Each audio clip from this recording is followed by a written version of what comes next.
Patria se abre esta sesión de acusación constitucional contra la ministra de Educación, la señora Marcela Cubillos Sigal.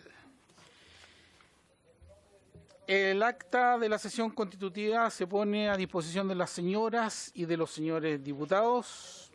Pasamos a cuenta. El señor secretario dará lectura a la cuenta. Gracias, presidente. Estamos con un problema de...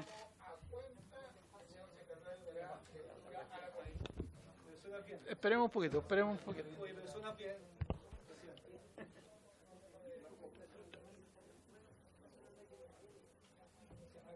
O el volumen de la... o bajarle el volumen. Ya, estamos, parece. Ya, secretario. Gracias, presidente. Se ha recibido solamente un listado de una propuesta de invitados de la diputada señora Maite Orsini. Eso es todo.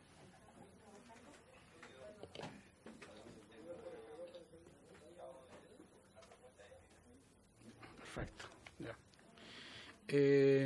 También le acabo yo de hacer entrega a la Secretaría de un listado que me ha hecho llegar el diputado Pedro Pablo Álvarez Salamanca, de los cuales iremos tomando contacto para hacer las invitaciones respectivas.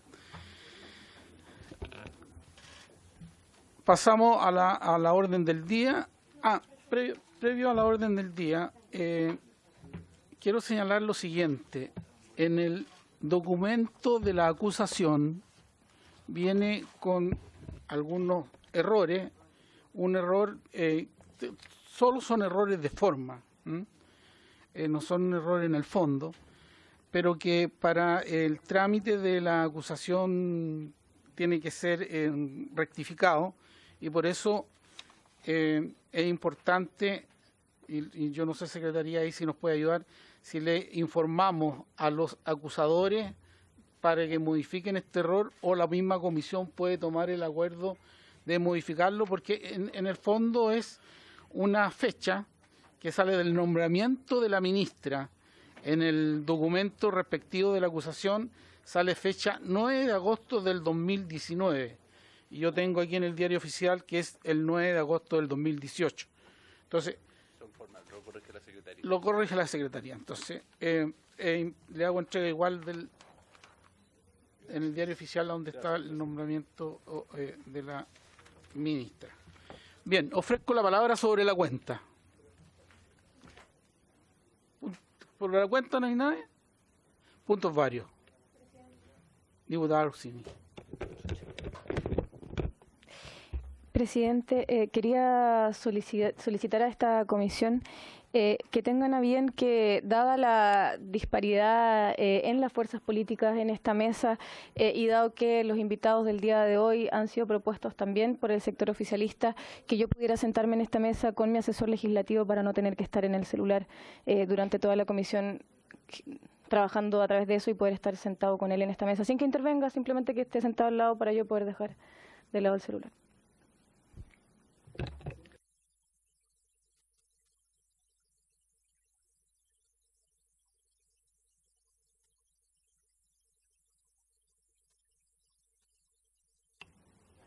Señalar de que hoy día estábamos con la posibilidad de que todos pudiéramos traer a nuestro invitado, es decir, no es que nosotros o la presidencia haya coartado la posibilidad de invitados. Lo que pasa es que no pudimos tener los invitados de la diputada Orsini por tiempo. Bien, pasamos a la orden del día. La presente sesión tiene por objeto iniciar la audiencia correspondiente para tal efecto. Se le ha cursado invitación y agradezco la presencia de Víctor Manuel Avilés, que es abogado constitucionalista de la Universidad de Chile, quien nos va a entregar su visión de esta acusación constitucional, y agradecer la prontitud en la respuesta, el poco tiempo que tuvimos para poder hacer su invitación, pero la buena voluntad a poder tener la posibilidad de entregarnos antecedentes y alguna opinión con respecto a esta acusación que estamos empezando a ver en esta comisión. Así que, don Víctor Manuel, tiene la palabra.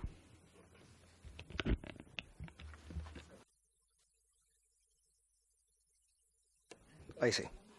Bueno, con la venia del señor presidente, agradezco desde ya la invitación a exponer a esta honorable comisión.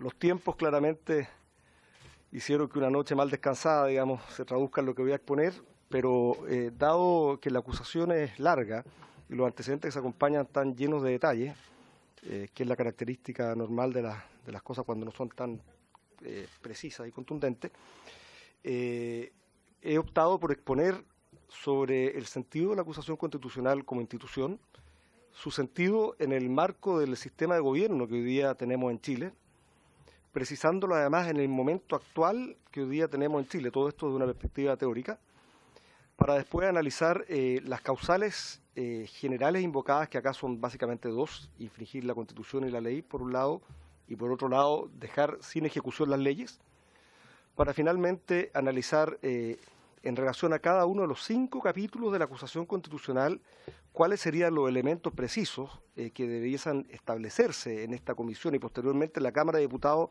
para que, en opinión al menos académica, se dieran los supuestos para que la acusación debiese ser acogida. Ese es el marco de la exposición. El juicio político, la acusación constitucional, mal llamado juicio político, básicamente es un procedimiento jurídico que es conocido por un tribunal de origen político, que es el Senado. Pero es esencialmente un juicio jurídico. Y es esencialmente un juicio jurídico, puesto que en nuestro sistema de gobierno requiere, en el caso de los ministros en particular, que los ministros operen bajo la confianza exclusiva del presidente de la República. Pero en general se puede sostener que es un juicio jurídico, porque cada una de las autoridades que puede ser objeto de una acusación constitucional lo es en base a una determinada causal. Causales que además, ¿no es cierto?, son de alcances precisos, algunas de ellas tienden a coincidir incluso con delitos. En consecuencia, aquí no se debe pensar esta institución como la aprobación o desaprobación a el desempeño de una ministra o ministro de Estado, o la eficiencia que ha tenido en la ejecución de su cargo, o si es la persona que nos acomoda para el cargo. Básicamente lo que tiene que hacerse es establecer por esta honorable comisión, primero su informe, después por la Cámara de Diputados, si los hechos expuestos configuran una causal jurídica. Además, esta causal, ¿no es cierto?, este juicio jurídico establece un reproche con una sanción grave.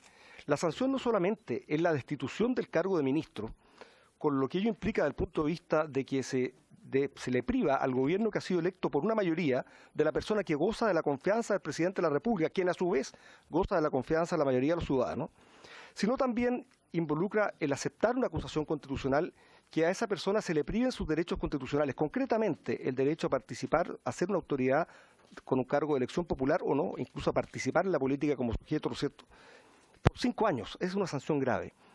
Y todos sabemos, al menos los que tenemos formación jurídica, que cuando la sanción es grave, el procedimiento debe ser riguroso, las causales deben ser graves y también, ¿lo cierto?, la acreditación de los elementos que la configuran.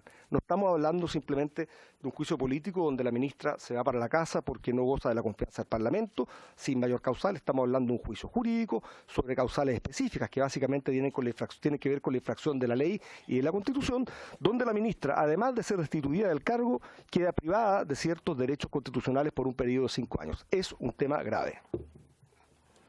Además, lo que ocurra con la ministra de Estado, en el caso de la acusación constitucional, pensando en la acusación para los ministros, afecta, como he señalado, al gobierno, quien se ve privado de uno de sus colaboradores, y también, y esto es importante, ¿cierto?, se establece un antecedente, se establece un precedente de cómo ha de comportarse la acusación constitucional para futuros gobiernos en relación a la disconformidad que pueda tener una minoría o 2 grupos minoritarios en el Congreso que juntos establecen una mayoría frente a la acción de un gobierno. Es en consecuencia muy grave lo que se está decidiendo hoy día. Y en particular, señores diputados, porque hace algunos años se produjo un cambio en el sistema electoral. Hoy día tenemos un sistema de gobierno presidencial donde existen 2 autoridades legítimas.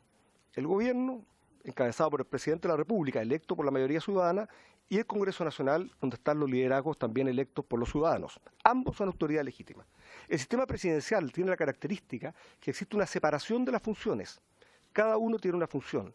Y esto permite que quienes han de ejercer efectivamente, o quienes han de juzgar, que son los ciudadanos por el voto, puedan alocar o puedan colocar claramente la responsabilidad en el presidente de la República se ha hecho una mala conducción o en los parlamentarios se han entorpecido el gobierno.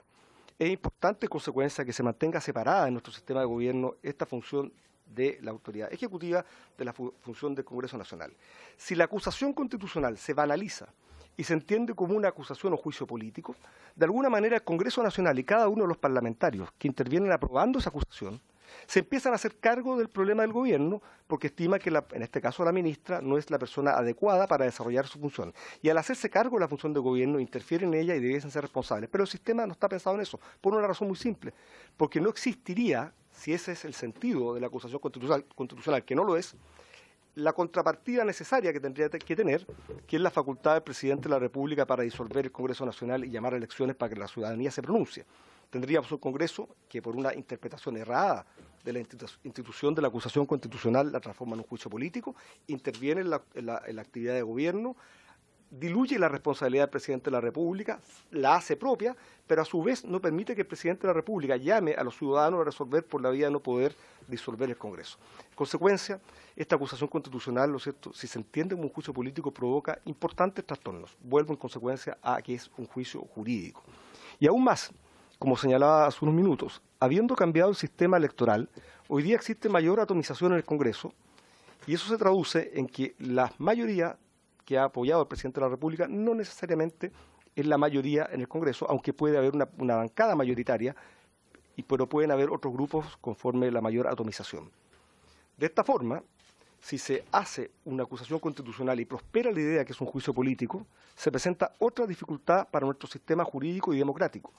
Y es que dos grupos que no tienen mayoría en el Congreso, por la vía de una alianza circunstancial, política y estratégica, pueden impedir que el gobierno gobierne. No solamente al impedir que pueda ejercer su función colegisladora, al no aprobar las leyes que propone, sino también al impedir que pueda desarrollar adecuadamente su función ejecutiva por la vía de acoger acusaciones constitucionales de una ministra en base a criterios políticos y no necesariamente jurídicos. He dicho todo esto, honorables señores diputados, para recalcar la importancia del carácter jurídico de la acusación y las características especialmente graves del precedente que se puede asentar en esta acusación constitucional en este momento de Chile, donde efectivamente existe un gran desapego por parte de la ciudadanía de la actividad del Congreso Nacional y en general de la política.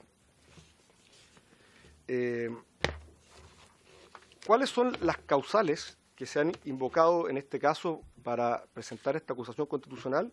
Son dos causales que a su vez se traducen en 5 capítulos si se consideran los hechos que configuran estas dos causales. La primera causal es la de haber supuestamente la ministra infringido la Constitución y las leyes. Acá dos cosas importantes desde el punto de vista constitucional. Infringir la Constitución y las leyes no es simplemente, no es cualquier violación o ilegalidad. Es una violación a conciencia, no tiene que ser abierta, porque ese calificativo abierta se refiere exclusivamente al caso en que incurra en esa causal el presidente de la República, pero tiene que ser a conciencia. Primera consideración. Y esto ustedes lo van a entender muy simplemente. Todos los días del año, los tribunales de justicia dictan resoluciones que anulan actos administrativos de los ministros porque esos actos administrativos son ilegales.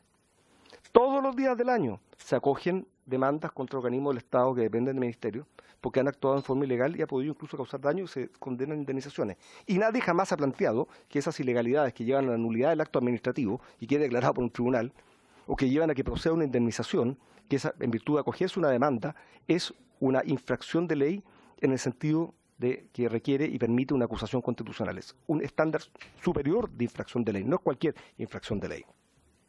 Asimismo, cuando analicemos las causales concretamente dentro de cada uno de los capítulos, vamos a ver que se invocan muchos principios. Uno de los grandes filósofos del derecho del siglo XX, Dworkin, planteó que hay que hacer una distinción muy clara a nivel constitucional, y esto es perfectamente análogo y aplicable también a nivel legal, entre lo que son las reglas constitucionales y los principios constitucionales. Las reglas constitucionales son binarias, se cumple o no se cumple, se puede evaluar sobre si se cumplió o no se cumplió. Los principios constitucionales y también legales no son reglas binarias, no se puede establecer si se cumplen o no, son mandatos de optimización, mandatos de optimización. ¿Por qué? Porque normalmente los principios tienden a coincidir con otras realidades y con otros principios. Entonces el mandato de la ley, no es que no exista mandato, efectivamente un principio involucra un mandato para quien es sujeto pasivo de ese principio, pero obliga a actuar y a optimizar los medios para conseguir un fin. No necesariamente entonces el hecho de que se haya podido hacer incluso mejor es violentar un principio constitucional o un principio legal. El principio legal se violenta allí cuando derechamente no se le ha dado aplicación alguna. Cuando se ha intentado optimizar o se ha ponderado en relación a otro principio, lo que hay podrá ser un mal criterio, podrá ser un error, podrá ser una optimización no llevada al extremo, pero claramente no existe una infracción constitucional. En consecuencia, uno de los errores que se repite a lo largo de la acusación constitucional es pretender tratar los principios, por ejemplo, de la eficiencia y de la eficacia, como si fueran reglas que se cumplen o no se cumplen, sin considerar, ¿no es cierto?, todo el contexto donde se ha intentado el cumplimiento de la ley y se ha optimizado al máximo ese proceso. Por otro lado, dejar sin ejecución las leyes, hay que decir al respecto, esta es la otra causal, que no se refiere a cualquiera inejecución de las leyes. Todas las leyes se van ejecutando en el tiempo y por lo tanto hay un instante, hay un momento en que la ley no se ha ejecutado, pero hay un proceso de ejecución. ¿Cuál es el bien jurídico que intenta resguardar esta sanción en la Constitución que permite destituir a un ministro de Estado o a un presidente de la República? Es un bien jurídico esencial para una democracia, es la separación de los poderes del Estado. Cuando un presidente de la República abiertamente incumple o no da ejecución a una ley, o la infringe. O cuando un ministro de Estado deja sin ejecución una ley y se hace merecedor de una acusación constitucional que lleva a su destitución, lo que está haciendo derechamente es pasar a llevar la facultad del Congreso Nacional de dictar las leyes por la vía simplemente de no escucharlas, no ejecutarlas, no cumplirlas y archivarlas. Ese es el bien jurídico. En consecuencia, solo se comete la infracción de dejar sin ejecución las leyes cuando se puede llegar a establecer en propiedad que el ministro ha decidido desconocer la existencia de una ley por la vía de no darle ejecución, sin llegar al extremo de incumplirla, simplemente la desconoce. Eso es lo que debe resolverse en consecuencia cuando en esta acusación constitucional, en 2 o 3 capítulos de ella, se habla de inejecución de las leyes. La pregunta es, ¿la ministra ha guardado una ley para no darle cumplimiento, para por esa vía afectar el bien jurídico que es la separación de los poderes, dejando sin ejecución la voluntad soberana expresada por el legislador en el Congreso Nacional? Y la respuesta creo que es no, aunque hago la salvaguarda de que vamos a tener que ver los antecedentes uno a uno. ¿Cuáles son ahora los capítulos de esta acusación que se van encuadrando en estas 2 causales? La primera causal se refiere a la violación de la Constitución el primer capítulo se refiere a violación del principio de la probidad que estaría establecido en la Constitución, artículo 8, y en la Ley de Bases Generales de la Administración del Estado. El segundo, y los hechos que configurarían esta causal supuestamente sería una mentira que habría proferido en ejecución de su función pública a la ministra a través de un tuit. Vamos a ver en consecuencia este primer capítulo. El principio de la probidad se viola no cuando se comete un error al interpretar una norma, no cuando se dice algo que no es exactamente cierto o es una interpretación plausible de una ley. El principio de la probidad se viola cuando a conciencia se quiere faltar a la verdad. Es la diferencia entre el simple error y efectivamente, ¿no es cierto?, violar o cometer una falta que merezca una sanción. No he querido decir con esto que la ministra haya cometido un error, solamente quiero poner el punto. No es una interpretación errada, si la hay, de una norma jurídica lo que configura una mentira. Eso podrá ser un error en la interpretación nuevamente, como muchas veces se cometen en los actos administrativos que finalmente es solucionado en los tribunales sin que nadie sostenga que quien ha firmado un documento con esa interpretación de la ley ha mentido sobre el sentido de la ley, simplemente ha errado en la interpretación de la ley. La violación a la probidad requiere un acto consciente y voluntario. Y además, con mayor razón, si es que se va a aplicar una sanción grave.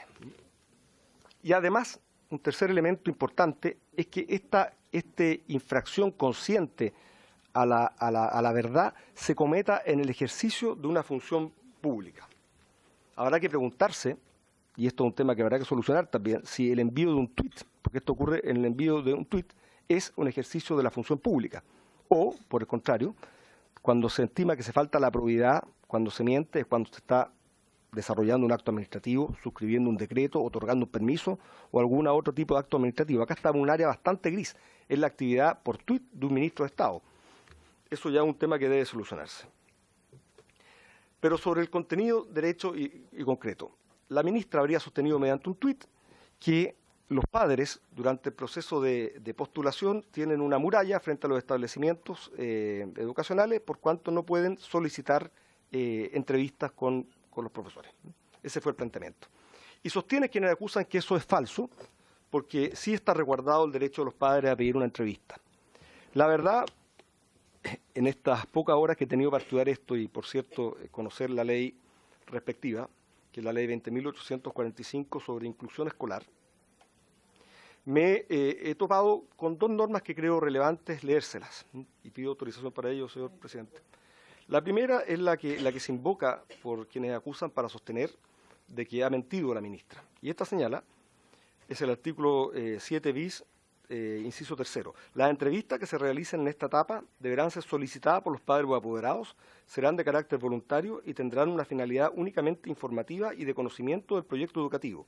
Por consiguiente, se prohíbe que éstas constituyan una exigencia o requisito dentro de la etapa de postulación. En base a esta norma, se sostiene que cuando la ministra dice que los padres no pueden solicitar entrevistas, estaría faltando la verdad. Sucede, honorables miembros de esta comisión, que existe un artículo 7 quater que señala: los establecimientos educacionales siempre podrán implementar entrevistas con los padres y apoderados de los estudiantes ya matriculados, con la finalidad de entregar operatividad real a la adhesión y compromiso con el proyecto educativo prescrito en el artículo 7 bis. Existe, en consecuencia, en esta ley, la regulación de un proceso complejo, ordenado, ampliamente regulado y muy apretado en el tiempo, que es el periodo en que los padres pueden postular a su hijo en el colegio. Y este proceso tiene dos etapas diferentes, al menos relevantes a esta discusión. Uno es la etapa de postulación, así lo dice expresamente la norma, y otro es la etapa de admisión. No hay ninguna duda, señores diputados, que en la etapa de postulación los padres pueden solicitar una entrevista. Y lo que dice la norma es que el colegio no puede exigirle como requisito para poder entrar a ese colegio que los padres vayan a una entrevista. Pero lo que genera la duda y probablemente justifica la interpretación de la ministra, que puede ser además correcta, porque por de pronto este mismo tema fue objeto de una indicación parlamentaria para modificarlo y que no finalmente nos acogió. O sea, no solamente ha generado esta interpretación en la ministra, ha tenido también otros parlamentarios que han sostenido que esto se puede entender así. Es que en el artículo, durante el periodo de admisión, se señala que solamente el colegio puede, después de matriculado, en consecuencia, se podría interpretar que en un proceso legal reglado, al no señalarse que los padres pueden solicitar la entrevista antes del proceso de matrícula, lo que se está señalando en definitiva es que no tienen esa facultad, precisamente porque se necesita avanzar en un proceso de cara a terminar y poder permitir, por una parte, la seguridad de los padres que han sido aceptados sus hijos y, por otra parte, permitir que corran las listas respectivas para permitir el ingreso de otros terceros. En consecuencia, pareciera ser que se ha producido una confusión en cuanto a lo que es el proceso de postulación y el proceso de admisión, y durante el proceso de admisión una interpretación plausible, que además ha sido, como digo, respaldada por diputados de distintos parlamentarios, de distintas bancadas, se podría entender que no tienen derecho los padres a pedir una entrevista. En consecuencia, la ministra simplemente ha dado una interpretación creyendo, estimo, interpretar la norma de la mejor forma, y como he dicho, no solamente ella entendió la norma de esta manera, sino también la entendieron durante la discusión un grupo de parlamentarios relevantes mediante una indicación. Por lo mismo, mal puede haber una falta a la probidad si lo que ha habido es una persona que actúa con el absoluto convencimiento de estar interpretando una norma jurídica. Eso no es faltar a la probidad.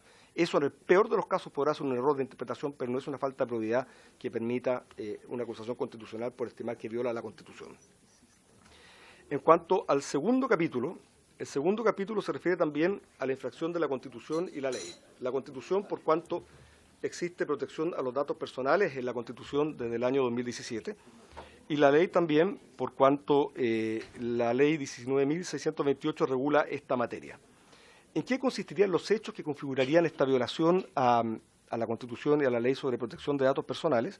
Se habría configurado por el hecho de que se habrían enviado correos electrónicos que se califican de spam en la acusación, a los padres que estaban participando dentro del proceso de selección de admisión escolar de su hijo. Y en esos correos se habría informado sobre las modificaciones que estaba propiciándose a la ley denominada de inclusión escolar con el proyecto que se llama de admisión justa. Es decir, hubo correos enviados a los padres que habían entregado sus correos electrónicos dentro del proceso de admisión escolar. La pregunta, en consecuencia, ¿es eso una violación al principio de la privacidad y de la protección de los datos personales? Para responder a esta pregunta, lo primero que hay que entender es que, desde el punto de vista constitucional, el alcance de este derecho, denominado protección de los datos personales, está entregado íntegramente al legislador. Es un derecho según ley. La Constitución lo que señala es que se regulará en la forma que señale la ley. Es un derecho según ley. En consecuencia, es muy relevante ver qué es lo que dice la ley al respecto, porque el derecho, la regulación constitucional se remite al legislador. Forma y condiciones que diga el legislador. Y la ley señala, efectivamente, que se puede tratar datos jurídicos para las finalidades permitidas por el ordenamiento jurídico. Concretamente, aquí la señora ministro, o alguien del ministerio, eso no tengo claro si además es imputable personalmente a la señora ministra, que es otro tema relevante, el hecho de el envío de estos mails, puede ser que no tenga nada que ver con una acción imputable a ella que haga procedente una acusación, no lo sé. Pero más allá de eso, ¿son datos personales los correos electrónicos? Una primera pregunta. Yo entiendo que información asociada a un correo electrónico que asocia a una persona sobre su estado de salud, sobre sus creencias religiosas, sobre sus creencias políticas, son datos personales. No estoy en condición hoy día de afirmar con absoluta certeza que un correo electrónico sea efectivamente un dato personal. Es un tema que quizás sería bueno profundizar. Segundo, la misma ley, que es la que regula el alcance de este derecho, porque así lo señala la Constitución, establece que se pueden tratar datos, ¿cierto?, para ciertas finalidades jurídicas. Y acá existen al menos dos finalidades que podrían amparar la forma en que procedió alguien en el Ministerio. Uno es para informar sobre cómo se está ejerciendo la potestad colegisladora del Presidente de la República, informar que efectivamente hay un proceso de reforma legal sobre una determinada materia. Y segundo también, y esto es muy importante, se hace bajo el amparo de la libertad de informar que está establecida en el 19, número 12 de la Constitución.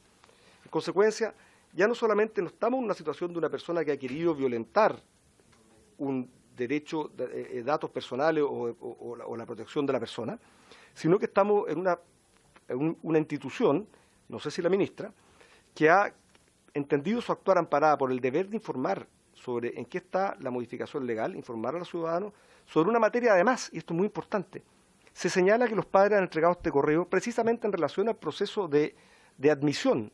La pregunta es si se le informa la evolución de un proyecto de ley que va a modificar el proyecto de admisión.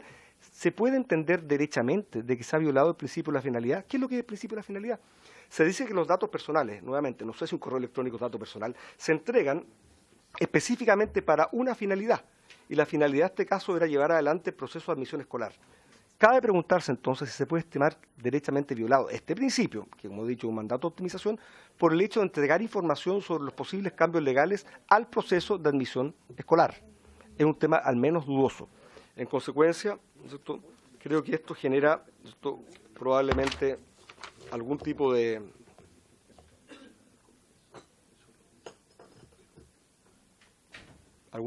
duda desde el punto de vista de lo que puede entenderse como un hecho imputable a la ministra y además un hecho que se pueda entender violación de una ley. Un tercer capítulo tiene que ver con la inejecución de las leyes, por cuanto no se habría ejercido el control jerárquico en la implementación de la ley 20.040, que crea el sistema de educación público, violando la ley de bases generales de la Administración del Estado y principalmente el principio de eficacia y eficiencia. Todo esto por no ejecución de las atribuciones legales. Y en este capítulo, que es quizás el capítulo con más detalle, con más que por lo mismo el que más escapa a lo que yo pueda exponer, se da cuenta de una serie de hechos que podrían configurar la causal. Se habla, por ejemplo, retraso en el procedimiento de llamar a un concurso público para la provisión de un cargo. Se llama de retardo en el proceso de constitución de los sistemas educacionales locales, de la creación de los respectivos comités, de dar espacio a la participación de las comunidades y la creación del comité educativo local. Hay una serie de hechos que, en opinión de quienes acusan, dan cuenta de la inejecución de las leyes y que esto llega a convertirse en un problema de la ministra, por la cual se le puede acusar, sobre la base de que ella no estaría ejerciendo su facultad de controlar, su control jerárquico sobre sus inferiores jerárquicos, en cuanto a estos deben a su vez dar ejecución a las leyes. Acá entonces habrá que hacerse las preguntas básicas para determinar si puede tener que responder la ministra por esto. Y la pregunta es, ¿tiene las atribuciones? Segundo, si tenía las atribuciones, ¿debió ejercerlas en ese minuto? Tercero, si no las ejerció, ¿es imputable a ella no haberlas ejercido? O sea, ¿podía haberlas ejercido y no las ejerció? Todo esto considerando las circunstancias y los medios concretos. Porque hay una cosa clara. La opinión que pueda tener alguien sobre la eficacia, eficiencia, diligencia de una ministra, o falta de eficacia, negligencia, si se quiere, una ministra, no es constitutivo de la causal de cesación en el cargo vía acusación constitucional. Uno puede tener una opinión fantástica, muy mala de un ministro o una ministra, pero eso no es lo constitutivo de la causal. Ni siquiera si la opinión mala se radica en estimar que haya sido lento en la ejecución de una ley, que no la ha ejecutado todo lo bien que se espera. Eso no es efectivamente lo que puede sustentar una acusación constitucional. Eso sería razonable en el mundo de un juicio político. Políticamente ya no cuenta con mi confianza y en consecuencia se le puede acusar, pero no es en nuestro marco jurídico.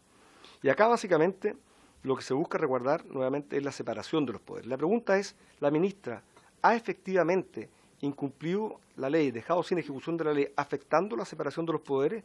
Esa es la pregunta que deberá responderse, porque ciertamente hay apreciación discrecional válida por parte del funcionario administrativo.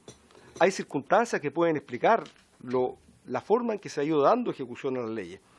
Eso es justamente lo que tendrá que acreditar la ministra. Si efectivamente existen explicaciones razonables que han dado cuenta de por qué se ha ejecutado de determinada manera un proceso legislativo, bueno, eso estaremos en consecuencia no en una actividad que pueda ser imputable por negligencia a la ministra, sino que simplemente una imposición de los hechos. De hecho, señores diputados, ilustrísimos señores diputados, esta ley tiene una particularidad muy especial. La misma ley pareció que al momento de legislarse se dio cuenta de las dificultades de implementar y establece un procedimiento especial para que vía decreto se pueda postergar la ejecución. Quizás en un extremo se podría dictar el decreto y postergarse la ejecución en el tiempo por necesidades. No se ha llegado a ese extremo, pero lo que quiero decir es que al menos da la sospecha de que esta es una ley de difícil implementación y en consecuencia será difícil establecer que ha sido la ministra la culpable de la inejecución, pudiendo haber logrado una mayor ejecución de la ley para efecto de proceder a sancionarla. Esto es un tema también de prueba.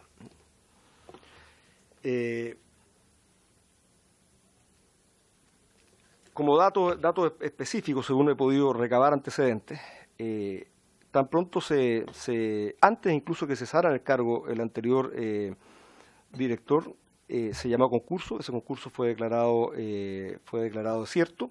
Posteriormente se volvió a llamar un concurso, hubo un periodo de tiempo ahí, ella tendrá que explicar a la ministra cuáles son las razones de ese periodo de tiempo. En relación a ciertos procedimientos, se decretaron por parte de la ministra auditorías y los resultados de esa auditoría han sido puestos en conocimiento del Ministerio Público y también del Consejo de Defensa del Estado. El subsecretario ha pedido también informe a la Dirección de Educación Pública. Y un punto muy importante, desde el año 2011 la ministra no es la jefa superior de estos servicios.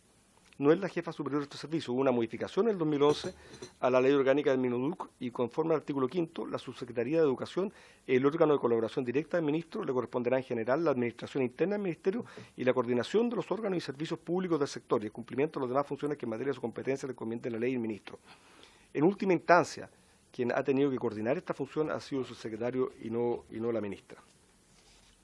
El cuarto capítulo de la ejecución de la acusación también tiene que ver con inejecución de las leyes que se produciría por la supuesta inejecución de la ley de presupuesto del año 2019. Primero, un hecho. Es común, y todos sabemos, que la ley de presupuesto se ejecuta en el tiempo, no se ejecuta en un solo acto. Es común también que en septiembre pueda existir algún rezago en la ejecución y que se intensifique la ejecución en los últimos meses del año. Insisto, septiembre porque es el mes en que estamos. El rezago no es incumplir la ley, habrá que ver cuáles son las razones por las cuales se puede haber retrasado el cumplimiento de la ley y si esas razones son o no imputables a la ministra.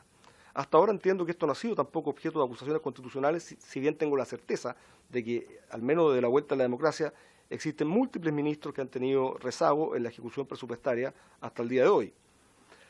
Habría que ver también la intensidad de esta inejecución presupuestaria, es decir, habría que ver si efectivamente es de tal gravedad que uno diría, bueno, todos los ministerios han tenido durante todos los gobiernos de la Vuelta a la Democracia algún nivel de inejecución presupuestaria, pero habrá que compararla con datos precisos para saber si es especialmente grave, para ver si hay una diferencia de tal intensidad que pueda establecer un cambio cualitativo para decir, bueno, en esta hipótesis sí podría ser sancionable. Pero básicamente todo esto debe traducirse en determinar si este atraso en la ejecución presupuestaria es o no imputable a la ministra. Cuestión que se viene cuesta arriba por una razón muy simple. Estamos en el mes de septiembre y en consecuencia no es posible determinar si se ha ejecutado o no terminado de ejecutar la ley si faltan meses para que termine el periodo de ejecución. Y en cuanto al quinto capítulo, que tiene que ver con una imputación por faltar al principio de la igualdad. El principio de la igualdad está establecido en múltiples normas de la Constitución, particularmente en el número 2 del artículo 19. ¿Cuáles serían los hechos que fundamentan esta imputación? Se diría que la ministra ha omitido aplicar este principio modificando una interpretación a la ley 20.158, que se ha traducido que en los hechos ciertos profesores diferenciales y parvularias no han recibido un pago especial que tiene un nombre de bonificación de reconocimiento profesional. Bonificación de reconocimiento profesional.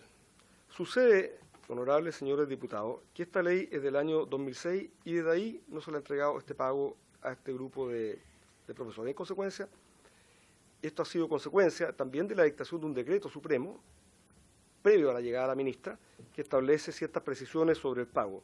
Lo que no ha hecho la ministra es simplemente modificar ese decreto, pero hay un pequeño detalle. Ese decreto fue tomado de razón por la Contraloría General de la República. Es decir, ya hubo un control del organismo que tiene a cargo esta función, que señaló que este decreto no infringía la ley. Es decir, este decreto, al discriminar y no incorporar a este personal, no estaba discriminando más allá de lo que ya había hecho el legislador. Y en consecuencia, este decreto era legal y así se declaró. Y la ministra simplemente se ha limitado a aplicar hasta el día de hoy esta normativa de conformidad a lo que se estableció y presuntamente se revisó y de hecho se revisó por la Contraloría General de la República. Lo que existe, señor honorable diputado, es lo siguiente. En nuestro derecho se admite la discriminación, lo que no se admite es la arbitrariedad. Además, en materia fundamental es el legislador el que tiene que discriminar, pero no cometer arbitrariedad. Cuando se dictó esta ley se estableció esta discriminación. Yo no estoy en condiciones de calificar las razones, ni siquiera sé si las comparto, para haber establecido esta discriminación. Pero de hecho entiendo que hasta el día de hoy la ley no ha sido dejada sin efecto por inconstitucional por ser arbitraria. Algún fundamento existirá. Y lo que ha hecho la ministra simplemente es mantener el decreto que se dictó en su minuto y no ha cambiado esta interpretación. Y no la ha mantenido porque la Contraloría General de la República señaló que esa interpretación era ajustada a la ley, no estaba discriminando más allá de lo que discriminaba la ley. En consecuencia, si alguien tiene que modificar y poner término a esta discriminación es, lamentablemente, un proceso más largo, pero también con más debate y más transparencia, que es aquel que se debe llevar a cabo en la discusión parlamentaria en el Congreso Nacional con motivo de una modificación de la ley. En consecuencia, no se le puede imputar a la ministra haber omitido y por la vía de omitir, haber discriminado y afectado el principio de la igualdad por no modificar una interpretación que está en un decreto que hasta ahora todo indica que está ajustada a la ley. El problema estaría en la ley y esa ley la que debe ser revisada. Como conclusión, señores honorables ministros, la acusación constitucional es una sanción grave y es la última ratio. Es un juicio a la persona donde debe establecerse con algún elemento subjetivo, es decir, que hay un reproche subjetivo, no solamente objetivamente, sino también culpa o dolo, que se ha cometido una infracción precisa en sus términos porque es un juicio jurídico. No es un juicio de la eficiencia, no es un juicio de la simpatía del ministro, ¿cierto? Simplemente lo que hay que establecer si se ha violado un deber jurídico. La falta de probidad es derechamente mentir. Una interpretación plausible, por mucho que incluso pueda ser errada, que estimo no es mentir bajo ningún respecto y por lo tanto no es faltar a la probidad. También hay serias dudas si hacerlo a través de un tuit es faltar a la probidad en el ejercicio de la función administrativa. Podrá ser en el ejercicio del tuitear, pero habrá que ver si eso es función administrativa. La inejecución de las leyes consiste simplemente en archivar leyes que han sido aprobadas por el Congreso para por ese expediente pasar a llevar la facultad del legislador, ¿cierto?, de dictar las leyes y que esas leyes se cumplan. Una lenta ejecución de las leyes producto de circunstancias que se han ido imponiendo, que además están reconocidos en la misma ley como complejo, no es inejecución de las leyes que haga procedente la sanción de un ministro. Finalmente, es difícil estimar de que se haya afectado la privacidad y el manejo de datos por parte del Ministerio por el hecho de haber entregado información a través de un correo electrónico del mismo procedimiento y de la misma materia para el cual los padres entregaron esos correos electrónicos. Y finalmente, igualdad, ¿cierto?, es tratar igual a los iguales y desigual a los desiguales. Por alguna razón que no conozco, el Congreso Nacional estableció esta discriminación en la ley y la interpretación de la ley en el decreto que ha sido mantenida y no creada por la ministra es una interpretación que está validada por la Contraloría General de la República. En consecuencia, ¿cómo podría pensarse que la ministra conscientemente, subjetivamente, con dolo culpa, ha infringido el principio de la igualdad si lo único que ha hecho es dejar un decreto que venía de antes, que está aprobado por la Contraloría General de la República por la vía de toma razón?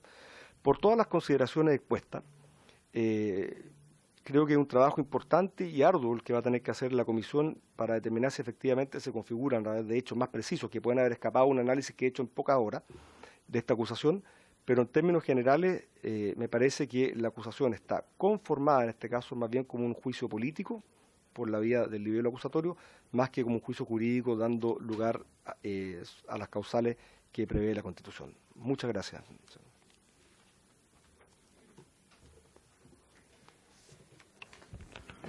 Gracias, don Víctor, por la exposición. Me han pedido la palabra algunos parlamentarios para hacerle algunas consultas. Podemos hacer 2 o 3 parlamentarios las preguntas y vamos traspasando después a otros parlamentarios. Me pidió la palabra Pedro Pablo Álvarez Salamanca. Gracias, presidente. Gracias, profesor, por estar acá y aclarar ciertos hechos de esta acusación. Para aclarar un par de puntos, profesor, en el capítulo 2 de la acusación constitucional, en lo referido a la presunta vulneración del respeto y la protección a la vida privada de los datos personales. Con respecto a este capítulo, estimado profesor, la Contraloría General de la República efectúa un control de legalidad de los actos de la Administración. Existen en la acusación constitucional una serie de imputaciones que ya fueron resueltas por la Contraloría, determinando que el actuar de la ministra se ajusta a la ley. En este caso, profesor, es legítimo que el Congreso acuse constitucionalmente sobre temas que ya fueron resueltos por la Contraloría y que resolvió como legales. Y un segundo tema, en relación a lo mismo, el hipotético caso de acogerse dicha acusación, ¿qué implicancias tendría para nuestra institucionalidad la legitimidad de la Contraloría y además del Consejo para la Transparencia? Eso, presidente, por el momento. Gracias. Bien. ¿Algún otro parlamentario que quiera solicitar la palabra o pasamos a la...? Sí, diputado. Gracias, presidente. Bueno, por su intermedio yo quisiera consultar acerca de la introducción que hizo el invitado en esta intervención relacionada con la pertinencia del uso de la acusación constitucional en nuestro sistema, ¿no? Y digo pertinencia porque a partir de lo que yo interpreto de su intervención, hay un mal uso de la acusación constitucional. Se habla además del actual sistema político que rige a nuestro país y de la división de los poderes del Estado. Pero me queda una duda a mí, porque en ninguna parte escuché por parte suya que haya que realizar una modificación respecto a la acusación constitucional. Entonces la pregunta que a mí me genera su intervención es ¿en qué momento entonces sería pertinente hacer uso de la acusación constitucional? Porque si es una herramienta que no procede bajo el sistema actual y además no escucho dentro de su intervención que esta debe ser modificada, desconozco entonces cuál es su pertinencia, ¿no? Eso quisiera consultarle. Y una segunda cosa, usted en relación también hace una lectura que me parece además muy interesante acerca de un proceso que se encuentra en plena ejecución, ¿cierto? Particularmente en el caso de la ley de la nueva educación pública, hay servicios locales que efectivamente se convierten en la nueva institución que administra la educación pública de nuestro país, particularmente los jardines BTF, la escuela y los liceos. Hoy día en nuestro país hay funcionando 4, Huasco, Coquimbo, Santiago y la Araucanía. Es un proceso que se encuentra en ejecución toda vez que durante el próximo año y los próximos años, hasta el 2025, se van a ir instalando paulatinamente otros servicios locales. Pero hay servicios locales que hoy día están funcionando y que tenían plazos. Y que tenían plazos para los concursos y que tenían plazos para la ejecución de presupuesto. Y eso no se respetó. Por tanto, yo quisiera preguntarle si ese atraso en aquellos servicios locales que hoy día funcionan, no constituyen por parte de la ministra un incumplimiento a la ley, toda vez que no está cumpliendo con sus obligaciones, que en este caso es implementar el correcto desarrollo de instituciones que ya administra la educación pública en nuestro país en estos 4 territorios.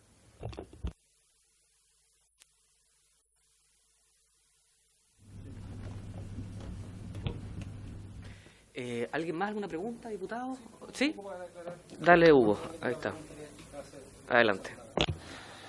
Si la nueva ley de educación pública establece que los sostenedores son los servicios locales de educación, se le puede a la ministra infringir algún tipo de acusación respecto de incumplimiento del sostenedor como primera cosa.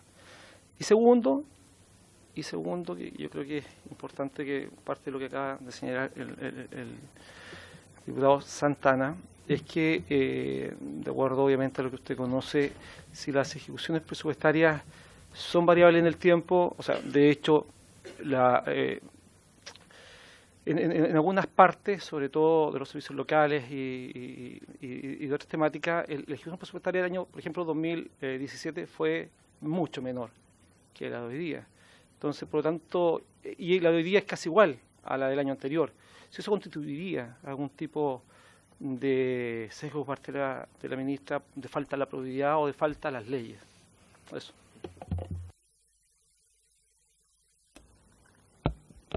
Profesor, si quiere responde. Gracias.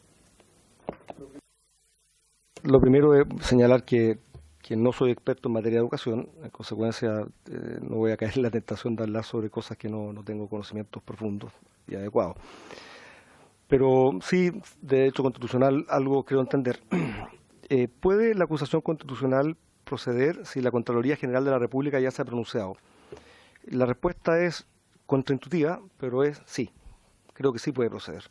La facultad de la Contraloría General de la República es una facultad que está establecida en la Constitución, y también está la facultad del Congreso de acusar constitucionalmente. Pero hay un cruce que es importante.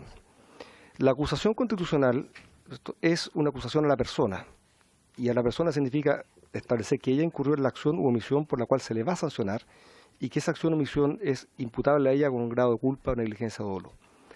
Cuando existe un antecedente tan importante como es que la Contraloría General de la República ya resolvió esa situación y estableció que su actuar era conforme a derecho, es muy cuesta arriba llegar a concluir de que la ministra actuó con dolo, culpa, ¿cierto? Al actuar de una manera que la Contraloría estima que es efectivamente acorde a derecho.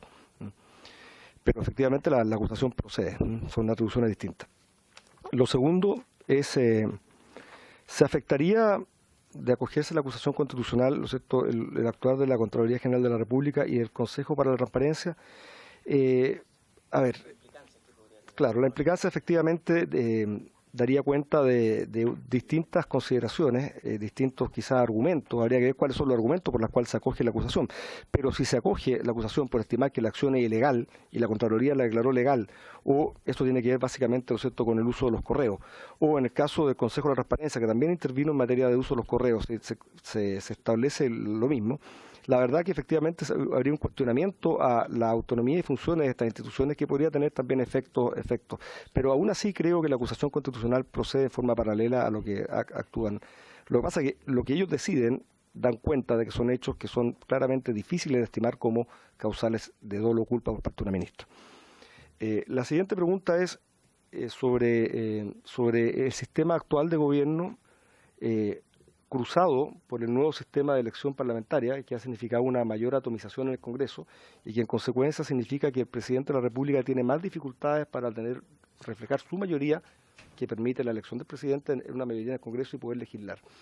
En ese contexto sigo creyendo que la acusación constitucional es una institución útil, que es una institución procedente, pero creo que lo que sí hace más necesario que nunca recalcar que no puede ser un juicio político, porque en la medida que sea un juicio político va a bastar presentar la acusación constitucional para que ella sea siempre acogida, especialmente contra un ministro, por cuanto evidentemente ese ministro no va a gozar de la beneplácito de la mayoría parlamentaria.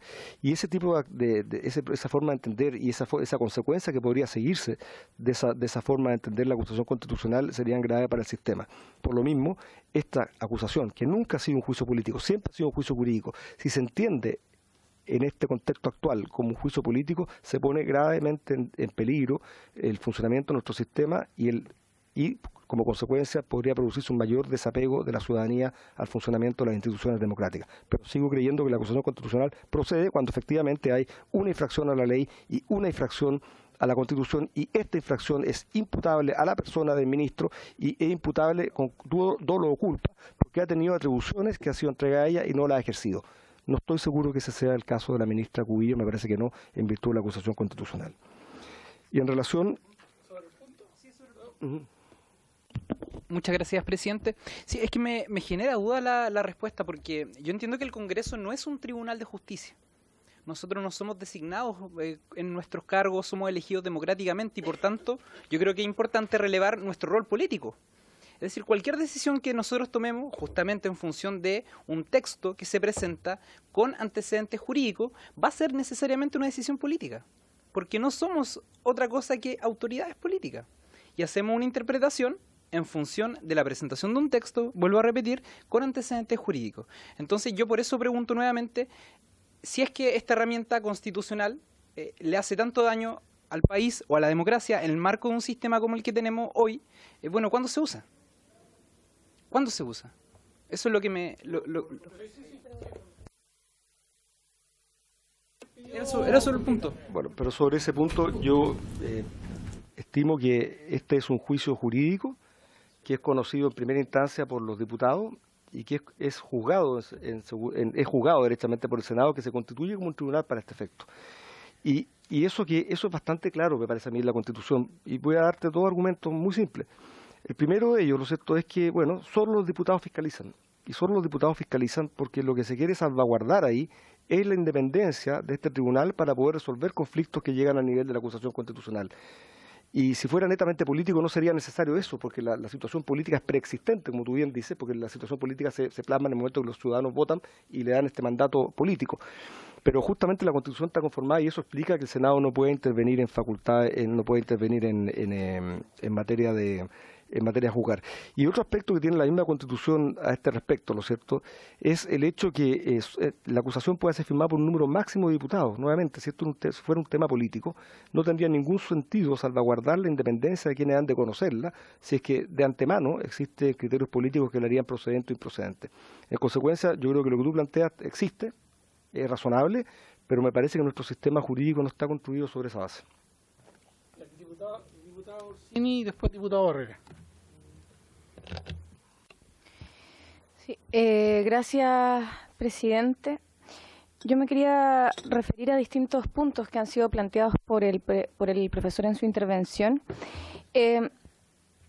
En primer lugar, cuando el profesor hace mención sobre las causales y establece que una de las causales de esta acusación es infringir la Constitución o las leyes, el profesor hace una interpretación de la norma estableciendo que no cualquier ilegalidad es constitutiva de una infracción a la ley y establece un estándar superior a la simple infracción de ley que revisaría la Contraloría diariamente. Sin embargo, la Constitución Política de la República no establece ningún tipo de estándar. No dice, por ejemplo, como sí lo hace cuando hace referencia a otro tipo de infracciones, no dice en ningún caso que la infracción tenga que ser grave, menos grave o gravísima. Entonces, yo quisiera preguntarle, ¿cuál es ese estándar si la simple infracción de ley y la Constitución, como lo dice el artículo 52, número 2, letra B de la Constitución, qué estándar distinto establecido ahí es el que el profesor cree que debiese ser aplicable? Segundo, la misma pregunta en cuanto a la segunda causal, que es dejar sin ejecución las leyes. El profesor establece un estándar altísimo, que es el guardar en el escritorio una ley y simplemente desconocerla. ¿No cree él que el no aplicarla en alguna de sus partes, no necesariamente tomar la ley completa y guardarla, sino que el dejar olvidado o el no aplicar algunos de los artículos que ahí se señalan es o no dejar sin ejecución la norma. O sea, si lo que él establece es que tiene que dejarse sin efecto la ley completa. Y ese es el estándar que él establece y en qué se apoya para fundar esa tesis. Tercero, sobre la protección de datos personales. El profesor siembra una duda y pregunta si son o no son los correos electrónicos un dato personal. Sin embargo, yo tengo acá y le puedo adjuntar al presidente una resolución de la División Jurídica del Consejo para la Transparencia en la que se establece de manera explícita que los correos electrónicos sí son datos personales. Entonces, quisiera pedirle al profesor que pudiera mirar esta resolución y si todavía sigue teniendo esa duda o se le aclara con la resolución del Consejo para la Transparencia. Y por último, presidente, sobre lo que plantea el profesor de que el año 2011 se habría modificado la ley y que hoy día serían los subsecretarios, los jefes superiores del servicio y por tanto los responsables. Entiendo que el profesor es profesor de Derecho Constitucional y me imagino que conocerá mejor que yo la norma, pero el artículo 33 de la Constitución Política de la República establece que el ministro del Estado es el responsable político de todas las actuaciones que se cometan dentro de su ministerio. También lo establece de esa manera el artículo 23 de la Ley Orgánica Constitucional de las Bases Generales de la Administración del Estado. Entonces, quisiera preguntarle al presidente, ¿de qué es responsable el ministro de Estado en su interpretación? Son absolutamente irresponsables de lo que ocurre en su ministerio, dada la norma que a él le parece que debiese prevalecer por las dos normas que yo acabo de citar. Que por favor se pudiese referir a ese punto, presidente. Eso, muchas gracias. Diputado Barrera. Gracias, presidente. Quería preguntar al profesor a través de su intermedio, cuando se crea la ley del nuevo sistema de educación pública, se crean los servicios locales de educación, ¿cierto? En mi distrito hay uno, el servicio local Barranca. Para esos servicios locales de educación se estableció un fondo con el cual se debía pagar las deudas previsionales. Eso era un mandato de la ley cuando se crea el servicio local de educación. Pasa de que esa deuda previsional todavía no se paga, todavía hay deuda. Por lo tanto, le quería preguntar si no es dejar de aplicar la ley de forma o con eficacia y eficiencia el seguir con esa deuda generando intereses que finalmente van a perjudicar la calidad de la educación porque van a tener que ocuparse recursos para pagar esos intereses. Esa es la pregunta, señor presidente. Perfecto. Profesor, tiene la palabra. Por su intermedio, presidente, muchas gracias por la pregunta. La causal yo efectivamente he establecido un estándar distinto a la mera infracción de ley para que proceda la acusación constitucional. Y eso lo constato en mi calidad de abogado porque veo permanentemente infracciones a las normas cometidas por organismos de dependencia del ministro, incluso a veces bajo la firma de un ministro, se traducen en actos que han sido anulados, sin que eso haya dado jamás, ¿no es cierto?, Paulo, para establecer que, dado que hubo una infracción de ley, hay necesariamente una acusación constitucional en camino. Eso es la historia, esa es la realidad.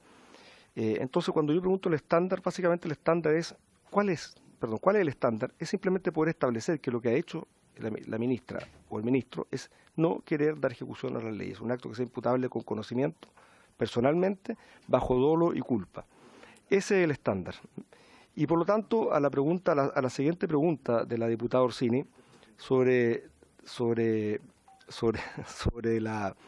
si es posible que se pueda estimar que se incurre en esta causal de acusación constitucional por el simple hecho de que una parte de la ley no se ejecute, la respuesta es absolutamente. Se puede incurrir en la causal de acusación constitucional si es que no se cumple una parte de la ley, pero nuevamente bajo el mismo estándar. No es el incumplimiento o indebido cumplimiento o retardo del cumplimiento cualquiera, es el incumplimiento que da cuenta de una voluntad de no respetar la ley que resulta imputable a la persona del ministro con algún grado de negligencia o culpa, ¿no es cierto? Y todo esto acreditado. Es ese incumplimiento. consecuencia sí se puede incurrir en la causal cuando se deja una parte, pero nuevamente el estándar de prueba o el estándar debe ser aquel que he expresado. En cuanto al pronunciamiento del asesor jurídico o la edición jurídica del Consejo de la Transparencia, lo agradezco, lo cual refuerza mi punto. Claramente, cuando ha tenido que pronunciarse el asesor jurídico del Consejo de Transparencia sobre el punto, que entiendo no es la última palabra del ordenamiento jurídico en Chile, de hecho ni siquiera sé quién es el asesor jurídico. Cuando ha llegado a pronunciarse, es evidente que ha generado la duda a alguien, así que me siento muy contento de saber que no soy el único que ha tenido la duda. Pero sí hago presente algo. Hago presente que lo que haya resuelto ahí no es para nada, ¿cierto?, vinculante para lo que tenga que resolver esta corporación con motivo de la acusación constitucional. Estamos hablando, ¿lo cierto?, de que se está invocando una afección a la vida privada de las personas, porque ese es el contexto de la norma constitucional que se estima por afectada. Y bueno, hay un antecedente que sería esto, que es muy válido, pero claro, la duda está. En cuanto al estándar de responsabilidad de los ministros, yo fui invitado hace unos años a exponer a la comisión, y creo que había al menos una diputada acá presente en esa comisión, de la acusación constitucional contra la ministra Blanco.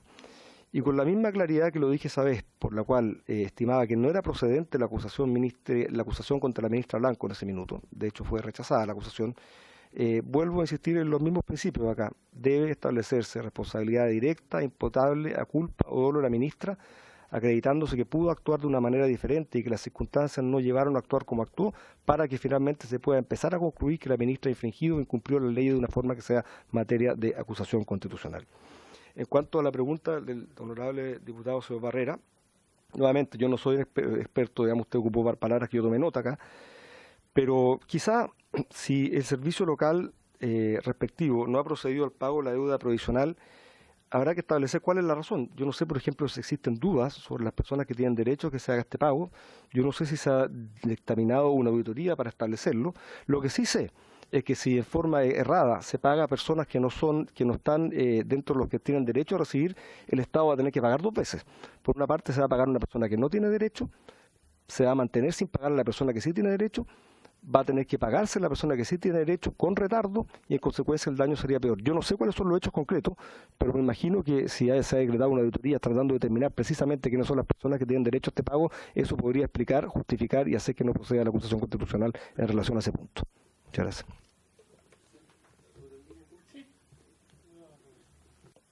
Lo que pasa es que son deudas provisionales, o sea, eso nadie se las va a llevar para la casa, se pagan a una institución, que es una institución que son las AFP, por lo tanto va un año desde que asumió la ministra y ese mandato que tiene de pagar esa deuda no lo ha hecho, y eso está generando intereses, y eso significa que no está actuando ni con eficacia y eficiencia. Eso es lo que le estaba preguntando, si usted encuentra de que eso es actuar con eficacia y eficiencia. Diputado Barrera, para especificar, ¿desde qué momento se ingresaron esas platas para pagar esas? Cuando se crea el servicio local. Ya, ¿qué año? ¿Qué año se crearon los servicios locales? Cuando hizo el traspaso en 2018. El 2017. 17, 18. No sé. Sí. No sé, para saber la fecha. Orsini.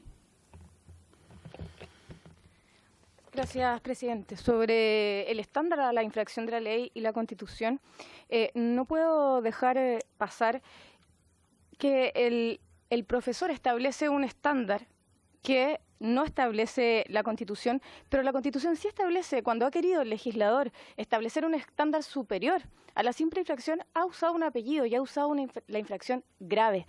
Y en este caso, la Constitución no ocupa ese estándar y, en mi opinión, debiésemos aplicar el aforismo jurídico que establece que donde la ley no distingue, no le cabe al intérprete hacer una distinción. Me llama mucho la atención lo que dice el profesor sobre el Consejo para la Transparencia. El profesor dice que no le corresponde al Consejo de la Transparencia ni a la Contraloría establecer si efectivamente se trata o no se trata de correos electrónicos. Entonces yo quisiera preguntarle al profesor si tiene el mismo criterio, si cree que no le corresponde o que no debemos tomar en consideración la opinión que ha tenido el Consejo para la Transparencia en esta materia, presidente, profesor. ¿Es aplicable esa opinión también a las opiniones que ha dado el Consejo para la Transparencia y la Contraloría General de la República en el caso de los correos electrónicos que se han enviado. Y por último, que no me contestó la última pregunta, entonces quisiera reiterarla sobre cuándo, según su criterio, serían responsables los ministros de Estado de los hechos que se cometen dentro de su ministerio, si es que son, según su interpretación, los subsecretarios los responsables y los jefes superiores de los servicios. Las últimas palabras. Diputado Rey y diputado Santana, y con eso terminamos. Para señalarles, profesor, que respecto a los correos electrónicos, en la misma Contraloría General de la República, con fecha 7 de mayo del año 2019, y el mismo pronunciamiento del Consejo por la Transparencia el 30 de agosto del 2019, en donde señala que la ministra no ha cometido ningún ilícito. Eso es lo que establecen con esas fechas el pronunciamiento. Diputado Santana, pregunta. Sí. Gracias, presidente. Bueno, el punto 3 y el 4, profesores, son de los elementos, yo diría, más importantes en la acusación, y son los que justamente hablan de educación, ¿no? Entre otras cosas, se crean los servicios locales, un poco para hacer este breve comentario, se crean los servicios locales porque desde el año 81, cuando la administración de la educación pública estaba pasó a manos de los municipios, la matrícula y los resultados de la educación pública, por así decirlo, se vino a pique. Entonces lo que necesitábamos en nuestro país, eso así se pensó, ese fue el argumento detrás de la creación de los servicios locales, era que existiera una institución que se abocara únicamente a administrar la educación pública en nuestro país. Y por eso se crearon los servicios locales. Y este es el proceso de desmunicipalización que se lleva adelante después de 35 años. ¿Y por qué le hago este comentario? Porque se designaron, cuando se crearon los servicios locales, directores titulares en cada uno de estos territorios, que tenían una vigencia en su periodo de 1 año. Ese periodo terminó a fines del mes de noviembre del año 2018. El concurso para la designación de estos directores titulares se debió haber materializado a inicios de noviembre del año pasado. Y los 4 servicios locales estuvieron acéfalos durante 6 o 7 meses. 6 o 7 meses, en donde el ministerio, en mi opinión, tenía la obligación de sacar adelante este concurso para que cada una de estas instituciones tuviese un director titular. Y junto con ello existieron retrasos en términos de recursos. ¿Quiénes fueron los más afectados con eso? Las comunidades escolares, pues. Los jardines, las escuelas, los liceos, que no tenían una institución, un sostenedor que administrara su funcionamiento como correspondía, y además no tenían recursos. Entonces le hago este comentario porque a mí me parece que esa situación es grave. Es decir, que no existan directores titulares en una institución que ya entra en funcionamiento, que se encuentra en ejecución durante 6 o 7 meses, me parece que es algo grave. Y aparece, digamos, como parte de los antecedentes y de los argumentos que forman parte de este texto. Entonces, yo quiero reiterar la pregunta si es que en ese actuar por parte del Ministerio de Educación, usted no observa alguna desprolijidad, alguna ilegalidad en términos de responsabilidad. Para precisar el punto. Ya, la última intervención. Gracias, presidente. No solamente para entregarle mayor información al profesor, porque obviamente sabemos que recibió la información no hace tantas horas, es señalar que los cargos no han estado acéfalos, han existido subrogantes durante todo este tiempo. O sea, yo creo como primera cosa, y eso es parte de lo que establece la normativa, por lo tanto, siempre ha habido alguien a cargo.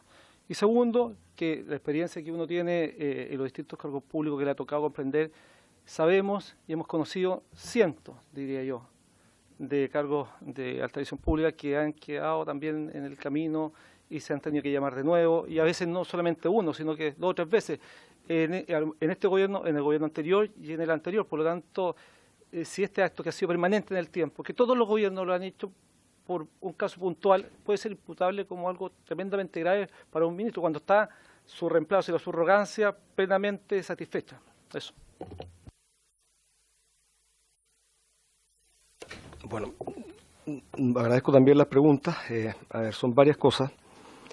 Yo creo que es muy distinto lo que resuelva el Consejo para la Transparencia a través de un pronunciamiento de este organismo colegiado, que me parece que tiene toda la validez del mundo, como también dije, tenía un pronunciamiento de la Contraloría General de la República, a lo que puede hacer un informe interno de un asesor de este organismo. Los organismos colegiados se pronuncian a través de resoluciones, los tribunales se pronuncian a través de resoluciones. No he leído el documento que me presentó la diputada Orsini, pero me pareció entender de que era un informe interno de un asesor jurídico. No me quedó claro que fuera el pronunciamiento del... ¿es el pronunciamiento del Consejo de Transparencia? Sí, protección del Consejo para la Transparencia. Ya, bueno, eso, perfecto. Un informe, entonces. Consejo para la Transparencia. Protección de datos personales.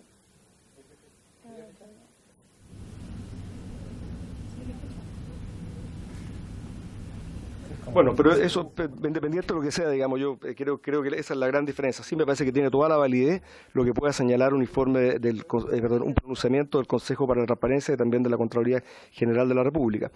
En segundo lugar, ¿cuándo debe responder una ministra? Bueno, la ministra o ministro debe responder cuando efectivamente ha tenido una inactividad completa, que sea imputable personalmente, que esa actividad sea la infracción de una ley que establece una facultad que debe ejecutar, que no la ha ejecutado conforme a derecho, y cuando eso ha sido con motivo de su culpa y dolo y no sea explicable por circunstancias que sean, por ejemplo, las dificultades de la implementación de un proyecto de ley, etcétera. Acá yo creo que la ministra va a tener que demostrar, y confío que lo va a hacer, cierto grado de actividad tendiente a que las cosas vayan fluyendo y se vayan cumpliendo. Es importante, por ejemplo, no estaban a Cefala, entiendo que se cursaron subrogaciones, los servicios locales en consecuencia, en tanto se llamaban estos concursos, bueno, efectivamente hubo continuidad en el servicio, eso creo que es un antecedente importante. Y creo que con eso respondo todas las preguntas. Queremos darle las gracias, profesor, por haber asistido a esta reunión, a esta comisión. Si tenemos alguna otra duda, podremos cursar las invitaciones respectivas. Así que agradecido por sus intervenciones. Me dicen que la otra persona invitada por agenda no pudo asistir, así que lo vamos a reagendar. Por haberse cumplido el objeto de esta sesión, esta se levanta.